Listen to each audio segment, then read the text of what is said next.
Հռոմի Ֆրանցիսկոս Պապն այսօր Թբիլիսիում կոչ արեց հարգել միջազգային օրենքն ու ժողովուրդների ինքնիշխանության իրավունքը, անուղղակիորեն անդրադառնալով Հարավային Օսիայի և Աբխազիայի հակամարտությանը։ Կաթոլիկ եկեղեցու առաջնորդը միաժամանակ որևէ հասցեական հայտարարություն չարեց Ռուսաստանի վերաբերյալ, թերևս կասկածի տակ չդնելու Վատիկանի ջերմացող հարաբերությունները ռուս ուղղափառ եկեղեցու հետ։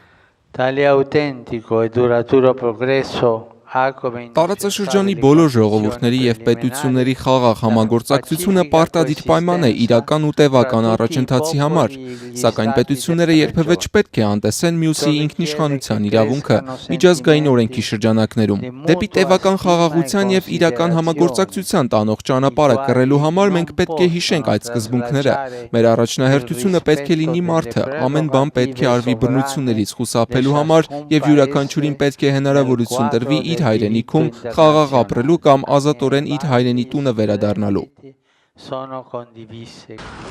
Հռոմի Պապից առաջ մինչդեռ Վրաստանի նախագահ Գեորգի Մարգվելաշվիլին իր ելույթում մի քանի անգամ շարունակաբար խոսեց ռուսաստանյան ագրեսիայի և օկուպացիայի մասին ընդգծելով, չնայած դրան Թբիլիսին նախընտրում է խնդիրը կարգավորել առանց հակամարտության։ Չենգան սուլրաղաց օրմոցամ դե կիլոմետրի Վրաստանը ոչ միայն եվրոպական քաղաքակրթության մի մասն է, այլև դրա ճարտարապետներից մեկն ու կամուրջ տարբեր մշակույթների համար։ Մենք միաժամանակ մեկ այլ պետության կողմից իրագործված ագրեսիայի զոհն ենք։ Մեր տարածքի 25%-ը գրավված է, բնակչության մոտ 30%-ը դարձել է փախստական։ Այսքանով հանդերձ մենք պատերազմը հնարավոր լուծում չենք համարում։ Մարդեակը չպետք է տառապի քաղաքական շարժառիթների պատճառով։ Մենք քաղաքական գործիչներս առանձնահատուկ առաքելություն ունենք ժողովրդի ու Աստծո առաջ և պարտավոր ենք ստեղծել պայմաններ, որպեսզի մարդիկ ապրեն արժանավայել։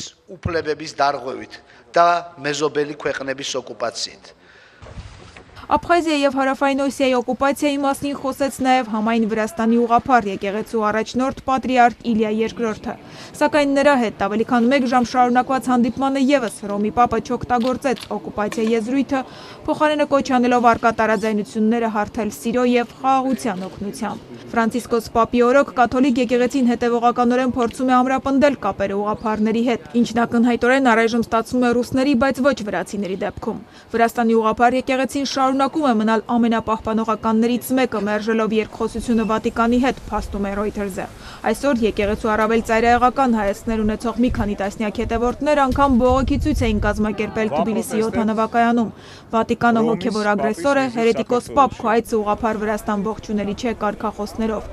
Ընդ որում ցուցարարները խոստացել են բողոքի ակցիաները անցկացնել բոլոր այն վայրերում, որտեղ Ֆրանցիսկոս Պապը հանդիպումներ է ունենալու։